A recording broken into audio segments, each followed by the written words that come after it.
School librarian পদে নিয়োগপত্র পাচ্ছেন জন Debbarma, Sushma mug. তারপর প্রস্তুত থাকার জন্য বলবো অর্ঘদীপ দেবনাথ, সঙ্গীতা দেববর্মা, সীমা সাহা। সুষমা মগ স্কুল লাইব্রেরিয়ান পদে নিয়োগপত্র গ্রহণ করলেন। Arghadeep Debnath school librarian. या फाखर पानी चया हुई तंग थांग के बेलाई नो चादाई नरक जतने नो कोइनाई किछा या फाखर भी तंगनी बाके। Sangeeta Debbarma school librarian. সীমা সাহা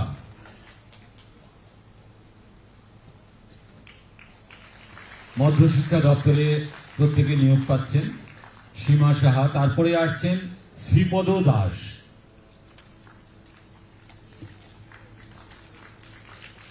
শ্রীপদ দাস।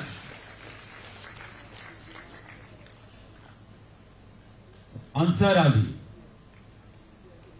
আলী।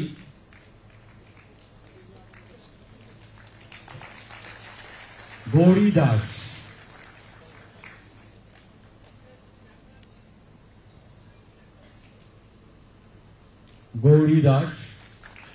এরা সবাই স্কুল লাইব্রেরিয়ান। অনামিকা দাস, আপনি চলে আসুন। অনামিকা দাস।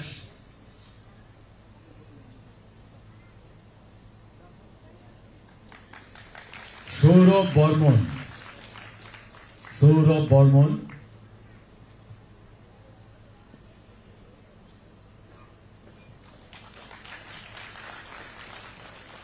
অনুতা ত্রিপুরা।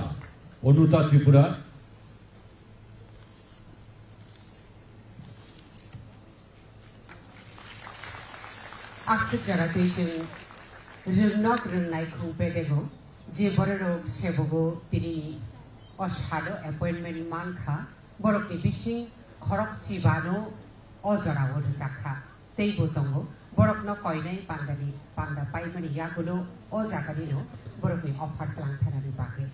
স্বাস্থ্য পরিবার কল্যাণ দপ্তর থেকে এবার নিয়োগপত্র গ্রহণ করবেন শ্রী অমিত ভট্টাচার্য।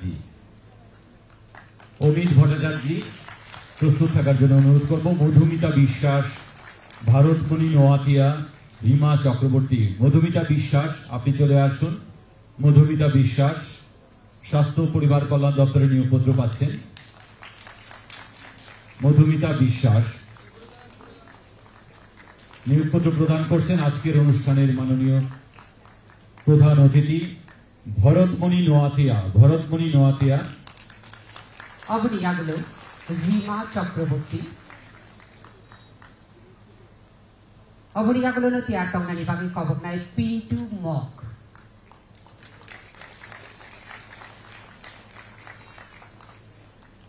তাবু পিন্টু মগ। অবনিয়াগুলো প্রিয়া শর্মা। ইয়াগুলো সুদেব ঘোষ।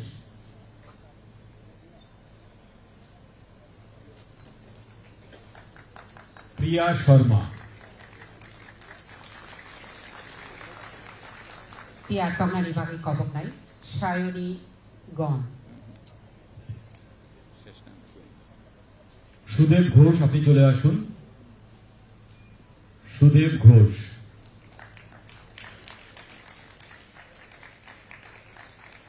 সায়নী গণ, আপনি চলে আসুন। সায়নী গণ।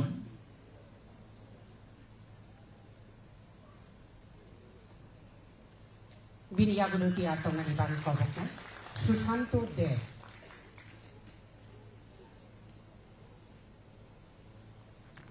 ইয়াগুলো দয়া কুমারী মলসম।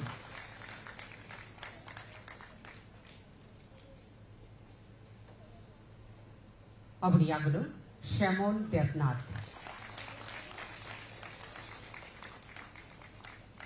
অবনিয়াগুলো রিজন্তা ত্রিপুরা। শ্যামল দেবনাথ নিয়োগপত্র গ্রহণ করছেন। রিজন্তা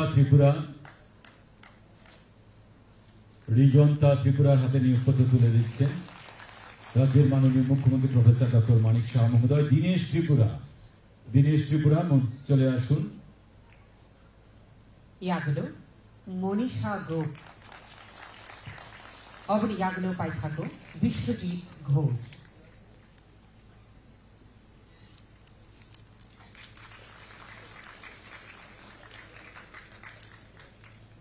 বিশ্বজিৎ ঘোষ তার মধ্য দিয়ে আমাদের যে প্রতীকীভাবে 30 জনের হাতে নিয়োগপত্র প্রদান অনুষ্ঠান শেষ হলো।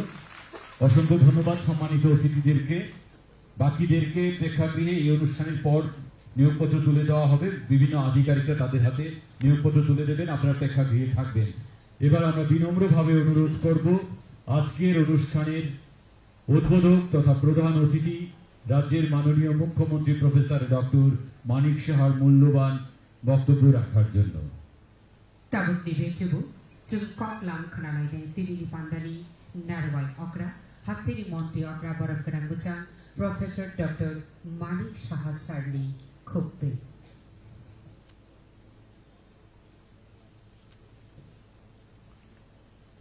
শুভ সন্ধ্যা।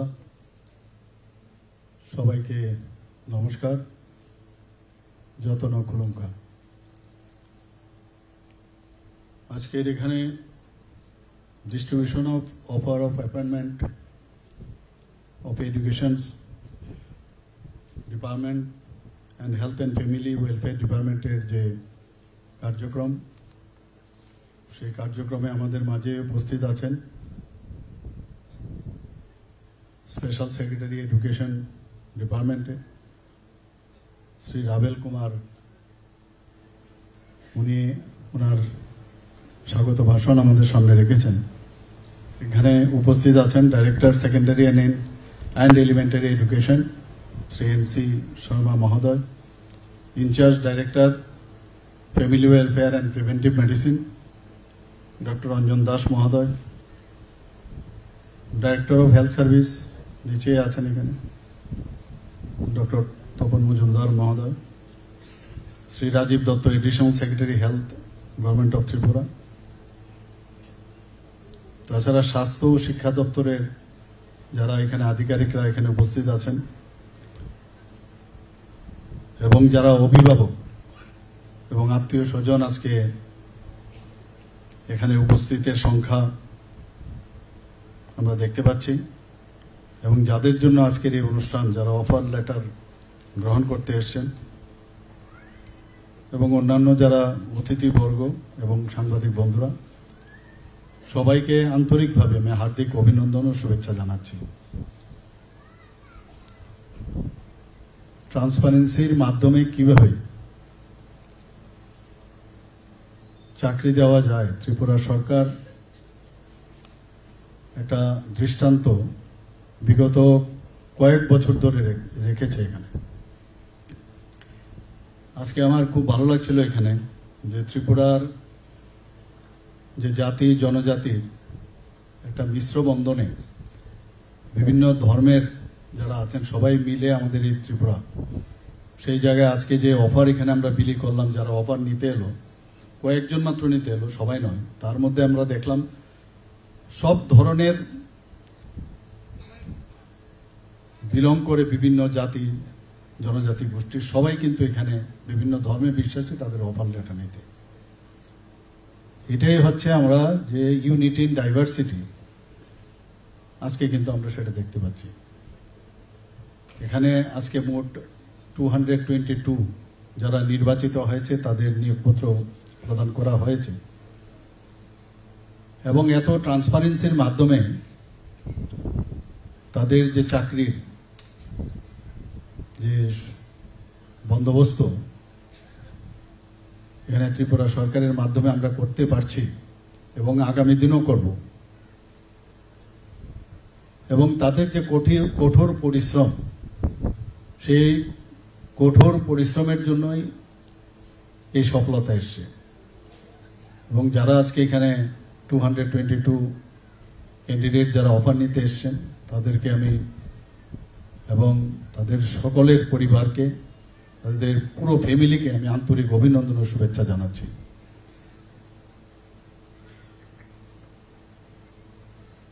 যারা আগামী দিনে বিভিন্ন দপ্তরে আজকে দুটো দপ্তরে এখানে এডুকেশন দপ্তর এবং হেলথ অ্যান্ড ফ্যামিলি ওয়েলফেয়ার বিভিন্ন দপ্তরে যারা জয়েন করতে এসছেন, তাদেরকে আমি একটা কথাই বলবো যে জয়েনিং এর পর কেন্দ্রীয় সরকারের এবং রাজ্য সরকারের যে বিভিন্ন কর্মসূচি এবং সেইগুলো কিভাবে বাস্তবায়িত করা হয় একটু কনসেন্ট্রেট করে আমার মনে হয় বাস্তবায়িত যদি করা যায় তবেই সাধারণ মানুষের সেটা কাজে আসবে।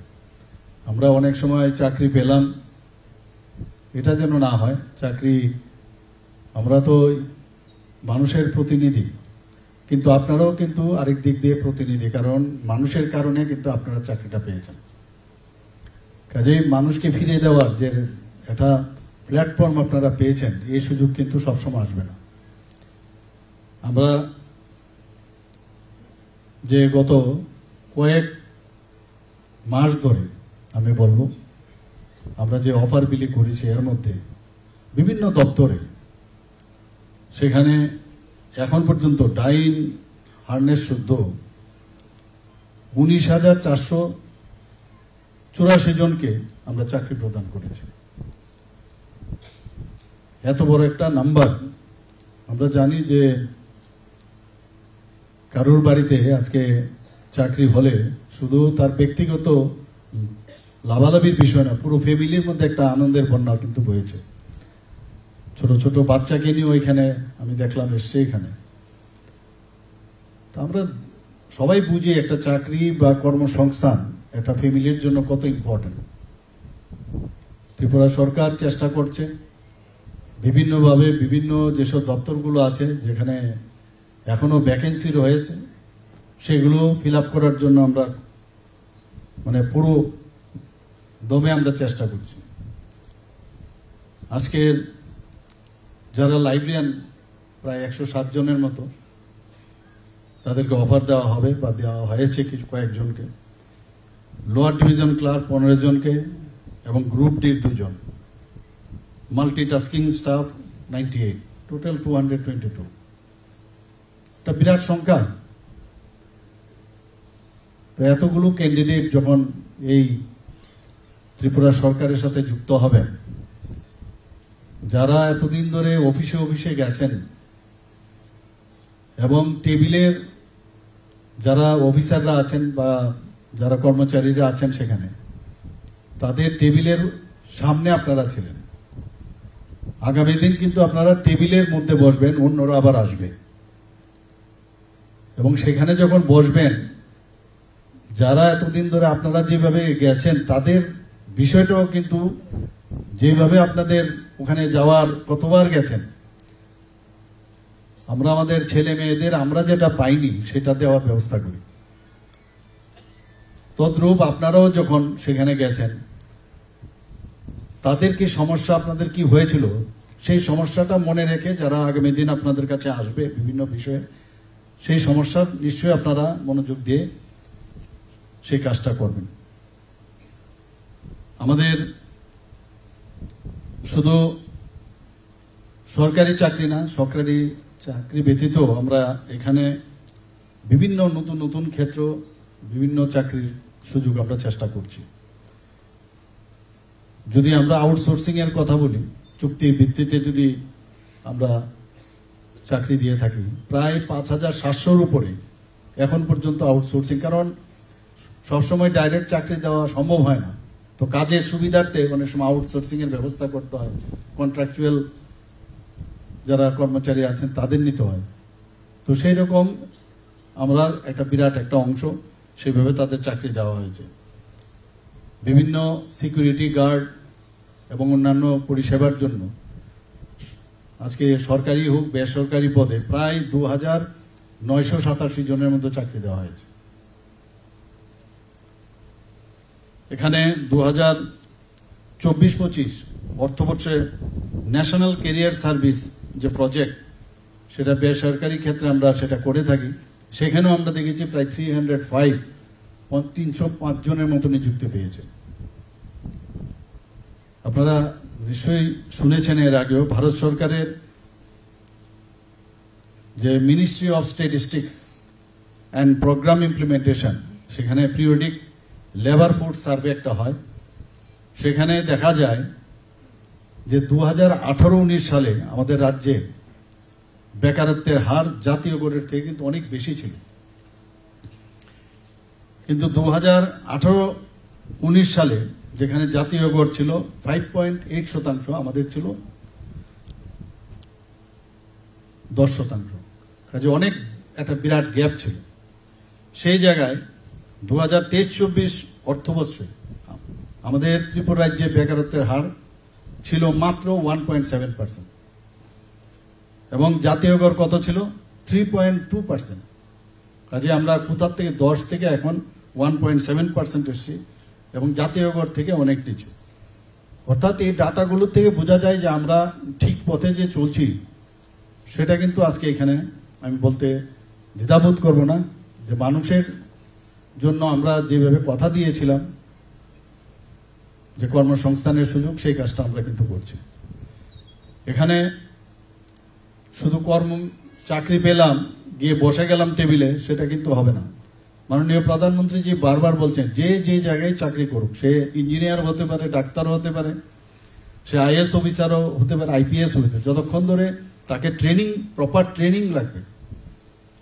সেই কর্মদক্ষতা তবেই আসবে যদি ট্রেনিং আসে, এবং সেইগুলো কিন্তু আপনাদেরও দেওয়া হবে, এবং মনে প্রাণে যেভাবে ট্রেনিং দেবে। আর এক্সপিরিয়েন্সের তো কোনো সময় সেটাকে মাপা যাবে না, এক্সপিরিয়েন্সের উপরে আর কিছু হয় না। কিন্তু মেইন যে আপনাদের যে ক্যাপাসিটি বিল্ডিং, সেটা অবশ্যই আপনাদের করতে হবে। তার জন্য বিভিন্ন দপ্তরে আপনাদেরকে সেই কাজটা করবে। মাননীয় প্রধানমন্ত্রী যে বারবার বলছেন যে মেধার অনেক এমপ্লয়ি আমাদের আছে, যখনই কোনো বিষয়ে দায়িত্ব দিতে হয় তখন আমরা ভাবি যে না, ওকে যদি দেই কাজটা উঠিয়ে আনতে পারবে। তো প্রথম থেকে যদি আমরা কাজটা ওইভাবে করতে পারি, নিজেকে যদি প্রতিষ্ঠিত করতে পারি সুনামের সাথে, তাহলে আগামী দিন সিলেকশনের ক্ষেত্রে সুবিধা হয়। 5টা আঙ্গুল সমান হবে আমি বলছি না, কিন্তু চেষ্টা যদি আপনারা করেন, আমার যে কাজটাই হোক, এই কাজটা এট বেস্ট আমার তরফ থেকে যেটা বেস্ট আমি সেটা দেব, তবেই আমাদের যে আগামী দিনে যে গুণগত উৎকর্ষতা সেটা সম্ভব হবে। আমাদের মাননীয় প্রধানমন্ত্রীর দায়িত্ব নেওয়ার পর উনি দেখলেন যে এমপ্লয়ি তো প্রচুর আছে, কিন্তু তাদের যে প্রপার যে সুদক্ষ যে শ্রমশক্তি, সেটার যে পার্সেন্টেজ দেখা গেছে সেখানে একটা বিরাট একটা সমস্যা। সেখানে মাত্র ছিল 33.95%। এই ফোর্স নিয়ে দেশ আমরা কি করে করব? প্রধানমন্ত্রীজি 2022-এ ডিক্লেয়ার দিয়েছেন যে বিকশিত ভারত, এবং অমৃতকাল চলছে এখন 2047 সালের মধ্যে। এই ফোর্স নিয়ে হবে না। তো এই কারণে উনি বলছেন তাদেরকে সুদক্ষ করতে হবে থ্রু প্রপার ট্রেনিং। এবং তাতে দেখা গেছে 2013 সাল থেকে এখন যে 33.95% ছিল 2013-তে, সেটা 2024-এ গিয়ে দাঁড়িয়েছে 54%-এর উপরে। সেটাকে আরো বাড়াতে হবে। কোনো জায়গায় কোনো এমপ্লয়িকে যদি কোনো কাজ দেওয়া হয়, নো শব্দ সাইড করতে হবে, সাইডে রাখতে হবে, বলতে হবে yes I can do it. এবং তার জন্য যা যা দরকার পড়লে, মাঝে মাঝে আমার এখানে আমাদের সুপার স্পেশালিস্ট ডক্টররা আছেন, আপনারা সবাই জানেন, ডাক্তারবাবুরা আছেন, যখন দেখি রেফার করে, আমি বললাম তাহলে সুপার স্পেশালিস্ট রেখে আমাদের লাভটা কি? রেফার হবে না যদি ওর সুপার স্পেশালিস্ট, ঠিক আছে, এক্সপিরিয়েন্স হয়তো বা আস্তে আস্তে হবে। তো আমি বারবার বলছি, ওর যদি আরো বেশি ট্রেনিং এর দরকার হয়, আমরা সেই ট্রেনিং এর আমরা ব্যবস্থা করবো। স্পেশালিস্টও আছে, একই অবস্থা। তো আস্তে আস্তে করে কিন্তু এই রেফারের যে সেটা কিন্তু অনেকটা হ্রাস পেয়েছে। তো সর্বক্ষেত্রেই আমি একটা উদাহরণ দিলাম, সর্বক্ষেত্রেই আমাদের যারা আজকে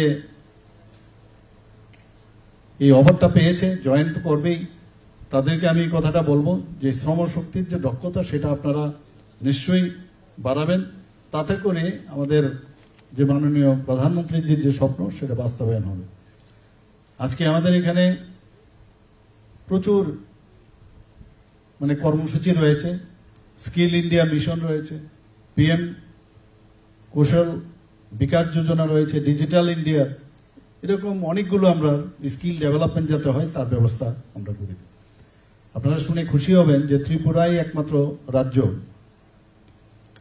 যেখানে ক্যাবিনেট থেকে ত্রিস্তরীয় পঞ্চায়েত পর্যন্ত অফিস হয়েছে, এবং অফিস অন্যান্য জায়গায় খালি মানে সাব ডিভিশনাল লেভেল পর্যন্ত হয়েছে, কিন্তু 3 টায়ার পঞ্চায়েত হয়নি।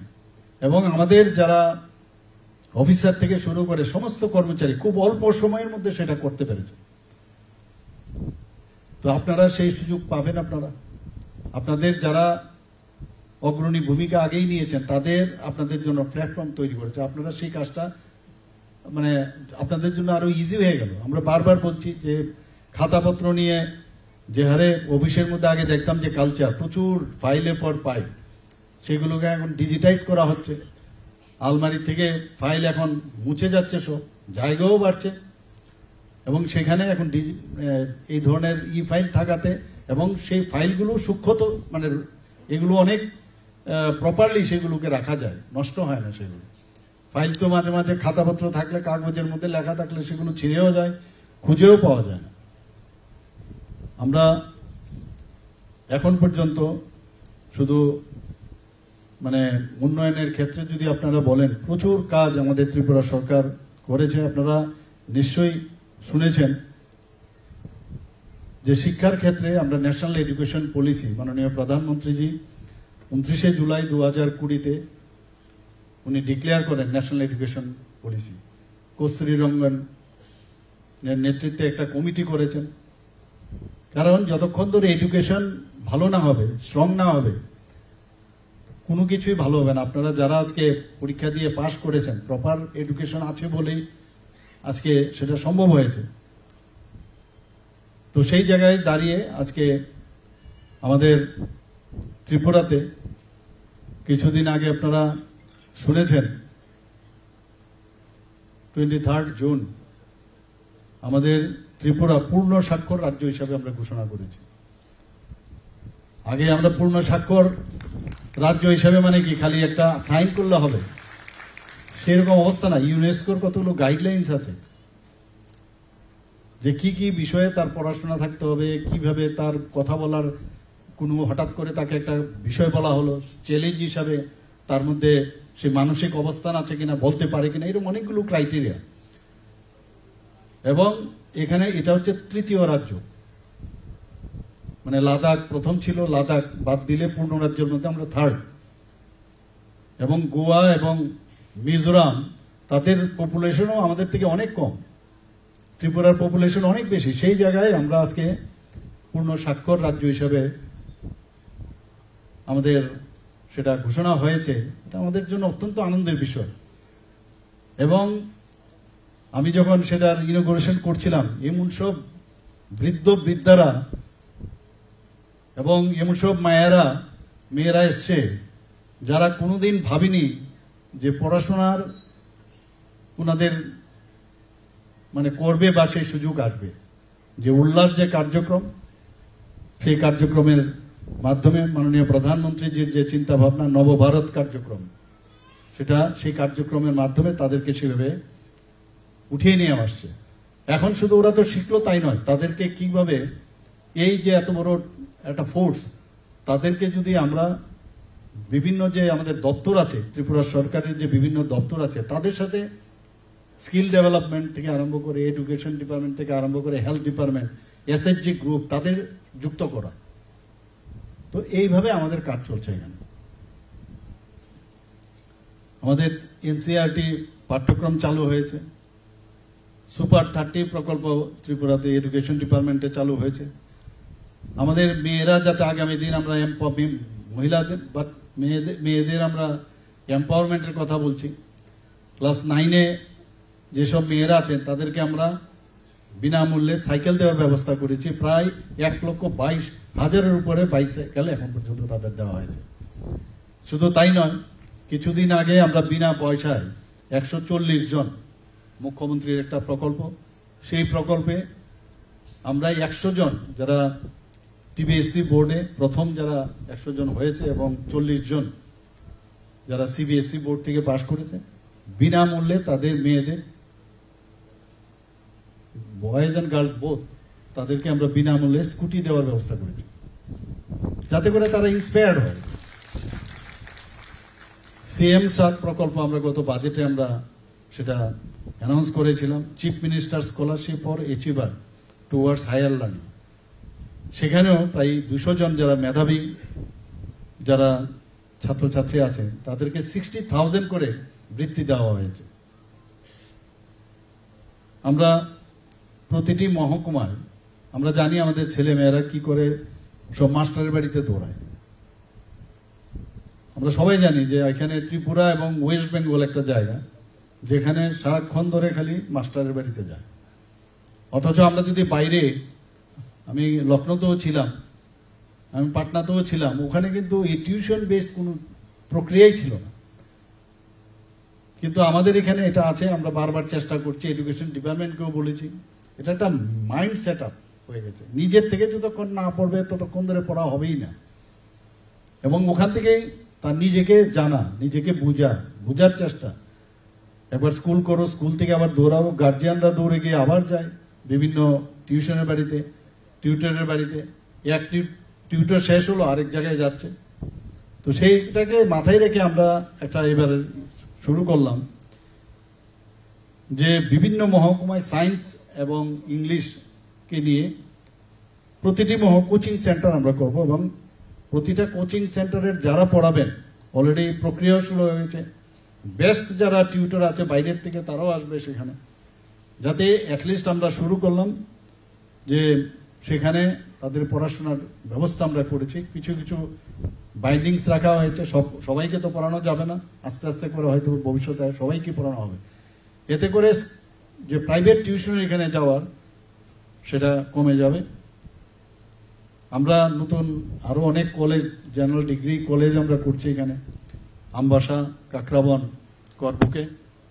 এবং কম্পিটিটিভ এক্সামের জন্য আপনারা জানেন যে কম্পিটিটিভ এক্সাম হয়, স্টেট ব্যাংকের একটা গত বছর সেখানে পরীক্ষা দেওয়ার জন্য রাস্তার মধ্যে, যদিও সে এক্সামিনই ছিল না, কিন্তু অ্যাক্সিডেন্ট হয়ে মারা গেছে। তো আমরা এই বিষয়ে মাথা রেখে আমাদের গভর্নমেন্ট অ্যাকাউন্টেবলের গভর্নমেন্ট এবং রেসপন্সিবল সরকার, তো সেই কথা মাথায় রেখে আমরা এখানে যে কম্পিটিটিভ এক্সাম সেন্টার উদয়পুর এবং আগরতলা এবং আমবাসাতে করছি, যাতে সমস্ত যে মহকুমা বা যে সাব ডিভিশনগুলো আছে সেখানে কভার করে। আমরা এখন পর্যন্ত ইনফ্রাস্ট্রাকচার যদি কথা বলি, ইনফ্রাস্ট্রাকচার ডেভেলপমেন্টের জন্য জানুয়ারি থেকে জুন এই কয়েক মাসের মধ্যে আমার বিভিন্ন জায়গায় আমার যেতে হয়, এভরিডে কোথাও না কোথাও প্রোগ্রাম থাকে। এই 6 মাসের মধ্যে, 5 থেকে 6 মাসের মধ্যে যে ভিত্তিপ্রস্তর, কালকেও আমি করেছি 2-3 জায়গায়, এবং উদ্বোধন 638 কোটি টাকার আমি বিভিন্ন স্কুল, হাসপাতাল সেগুলো আমি করেছি।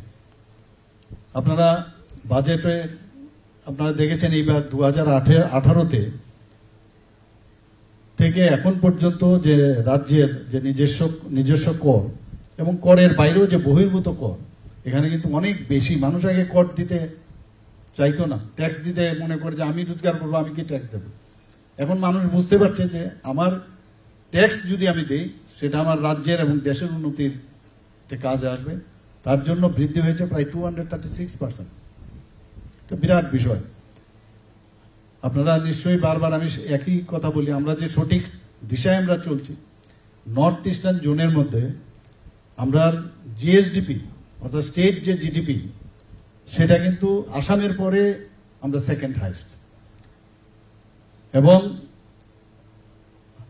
আমরা সারা ভারতবর্ষের মধ্যে one of the smallest state, 3 নম্বর পজিশনে আমরা আছি। শুধু তাই নয়, পার ক্যাপিটা ইনকাম যদি আমরা দেখি, এখানে সিকিমে আপনারা জানেন সেখানকার যে ক্লাইমেটের কারণে বহু মানুষ সেখানে যায়, এবং সেখানের যে পার ক্যাপিটা ইনকাম আমাদের থেকে বেশি। তো নর্থ ইস্টার্ন জোনে হাইয়েস্ট হচ্ছে সিকিম, অ্যান্ড সেকেন্ড হাইয়েস্ট আমরা ত্রিপুরা, সেটা মনে রাখতে হবে। এবং গত বছর আমাদের বাজেট অনলি 25,000 কোটি টাকা আমরা রেখেছিলাম। বাজেটের অর্থ হচ্ছে আগামী দিন আমরা কত চাকরি দেব, কত ডেভেলপমেন্ট করব, রাস্তাঘাট, বিভিন্ন স্বাস্থ্য হোক, খেলাধুলার বিষয়ে হোক, এগ্রিকালচারই হোক। সেখানে 27,000 কোটির থেকে গত বছর আগের বছর ছিল বাজেট, আর এইবারের যে বাজেট আমরা সেখানে 32,000 কোটি টাকা এবার রেখেছি, অর্থাৎ এক লাফে জাম দিয়েছে। এটা কিন্তু এমনিতে হয়নি, এটা হয়েছে এই কারণে আমাদের যে কাজকর্ম দেখে যে এখানে প্রপারলি পয়সা তার ইউজ হয়। তো সেন্ট্রাল গভর্নমেন্ট মোদিজি বুঝেছেন যে ওনাদেরকে পয়সা দিলে প্রপারলি সেটা ইউটিলাইজ হবে, এবং আগামী দিনে আপনারা এই কাজটা যখন সততার সাথে করবেন তা আমাদের পক্ষেও সুবিধা হবে, যে মিডল ম্যান বা মাঝখান থেকে করাপশনের যে বিষয় চলে আসে সেটা যেন না হয়।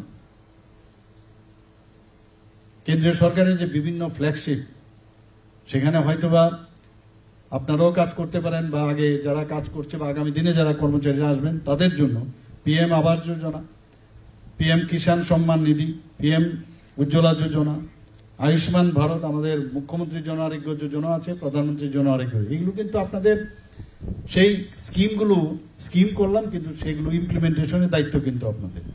আমরা অনেকগুলো মুখ্যমন্ত্রীর নামে আমরা করেছি যোজনা প্রকল্প, মুখ্যমন্ত্রী প্রাণী সম্পদ বিকাশ যোজনা, মুখ্যমন্ত্রী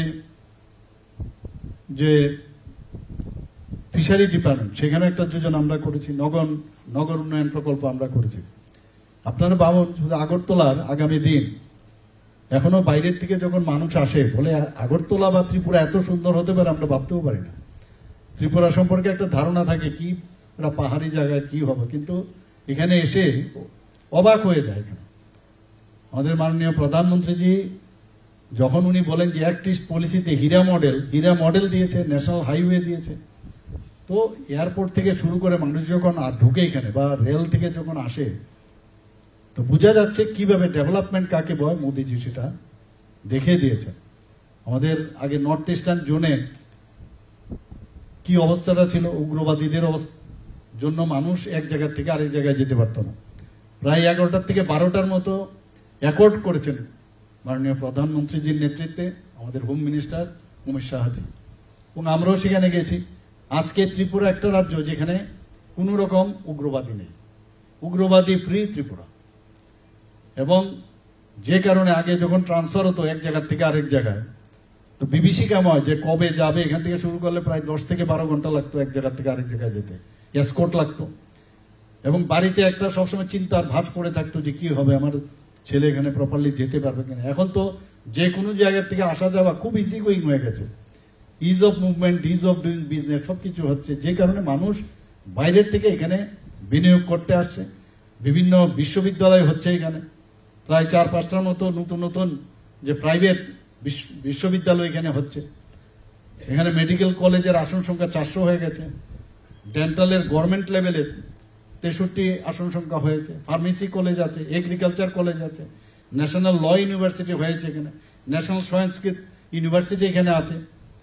একের পর এক এখানে আমরা যেভাবে কাজ করছি, এবং সেগুলো মাথায় রেখে আপনাদের সামনে এই কারণে বললাম যে আমাদের এখানে আইন শৃঙ্খলা যেভাবে আমরা এখানে বজায় রেখেছি এত সুন্দর, 28টা রাজ্যের মধ্যে 15 রাজ্যের মধ্যে আমরা এখন নিচের দিক থেকে আমরা 3rd পজিশনে আছি। মহিলাদের জন্য আমরা বিভিন্ন জায়গায় সমস্ত থানার মধ্যে মহিলা হেল্পলাইন করেছি 24/7। 8টা ডিস্ট্রিক্ট, এর মধ্যে 9টা জায়গায় আমরা মহিলা থানা আমরা করেছি সেখানে, কারণ অনেক সময় মহিলারা পুরুষদের কাছে অনেক জিনিস বলতে পারে না। ওয়েস্ট ডিস্ট্রিক্টে আমরা 2টো, আর বাকি 7টা ডিস্ট্রিক্টে আমরা 7টা মহিলা থানা করেছি। এইভাবে আমরা চেষ্টা করছি সমস্ত জায়গায়। এখানে আমি একটা কথা বলবো, যে মাদক নিয়ে বারবার আমরা কথা বলি, ত্রিপুরাতে এই ড্রাগ এডিকশন নিয়ে আপনাদের কিন্তু দায়িত্ব বেশি। শুধু পুলিশের যারা আছে তারা কাজ করবে বা বিভিন্ন এজেন্ট সেই বিষয়ে সোচ্চার হবে, আপনারা কিন্তু এর বিরুদ্ধে একটা যুদ্ধ ঘোষণা, সরকার যেমন যুদ্ধ ঘোষণা করেছে আপনাদেরও করতে হবে। এবং আপনারা জানেন এই মাদকের সাথে কিন্তু HIV ইনফেকশনের একটা বিরাট ঘটনা, এবং HIV যখন হয় সেটা যদি প্রথম দিকে সেটাকে না ধরা যায়, পরবর্তী সময়ে অ্যাডভান্স স্টেজে এইডস হয়ে যায়। আমরা জানি যে এইচআইভি যখন ইনফেকশন হয়, আর বিশেষ করে যারা এই ইন্ট্রাভেনাস, যারা ইঞ্জেকশনের মাধ্যমে যারা ড্রাগস নেয়, তারা কিন্তু এইচআইভিতে আক্রান্ত হওয়ার প্রবণতা বেশি এবং প্রচুর আমরা দেখছি। তো ভাইরাল লোড, এইচআইভি তো শেষ করা যাবে না, কিন্তু ভাইরাল লোড যাতে কম থাকে তার জন্য ওএসটি তার প্রতিনিয়ত খাওয়া দরকার।